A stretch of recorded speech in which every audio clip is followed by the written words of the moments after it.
Another abiding memory of my young days is of the friendship that existed between the bairns. Nae designer plays in those days. In fact, if truth be told, there was some gay sects. Fear is kept mice in a monetary sense, but rich in spirit and optimism, and in some cases, as the years wore on, achievement beyond their wildest dreams.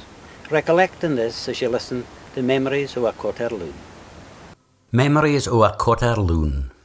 My father was a cotter at a muckle farm toon. There was 6 of us in the family, and I was the youngest loon. We bed in a little hoosie, wi' a corrugated iron reef, and fin the hailstones rattled doon at nicht, you wished that you were deaf. You pulled the blankets out your head and fussled Auntie Mary, saying chanced a peeky out about, your een great big and weary. But still they rattled on and on like drummers arguing mad, the work of the deal you'd set yoursel, the nasty neck o' a jad. Our house was nothing fancy, it had a flagget fleer, and father claimed his rightful place in the wooden iron chair. With his feet up on the fender and his pipe stuck in his mou, he'd tell us just fit a day he'd head a hen the pleugh. The strafe of his beats was drying out, sitting on the bink. His sharny dangers, shining black, was gieing off a stink. His fingernails were blackened, his brow still wheat and damp, sweaty beads a glistening in the light of the paraffin lamp. We sleeped in a box bed, stappit in baith head and tail. There was nae sick things a toilet, just a nora pail. The mattress was a rockin' hard and full o' stewy calf, and now and again it tickled ye and made ye roar and laugh. At other times it was na so fine, it fairly made ye birstle. Fin wi' your doup ye come in touch wi' a muckle thorny thistle. But with sacks in a bed, you hadna much room, so you just lay there on your back and hope to God the thistle didna mak a second attack.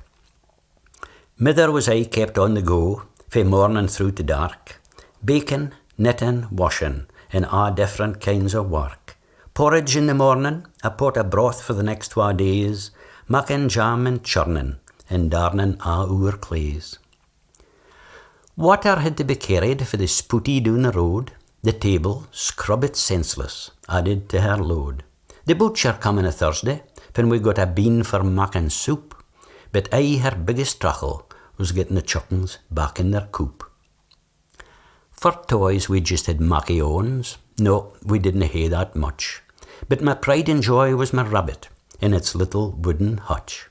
And at rodin time we I could feel making and sundry suffer, as we flew about round corners, blawing rodins through our pluffer.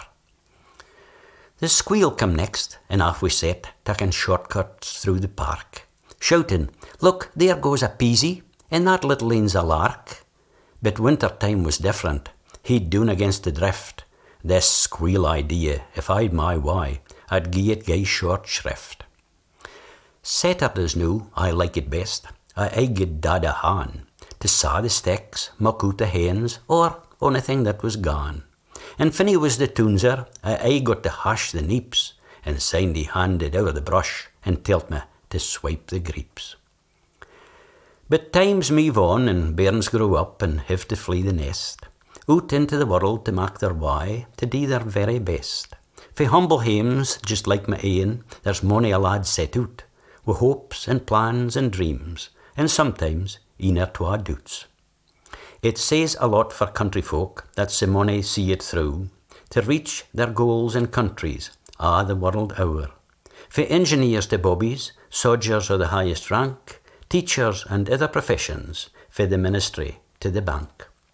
But ask them off and they hae a minute fit's meant maist to them, and wi' a voice they'll tell you, it's fit I learned at hame.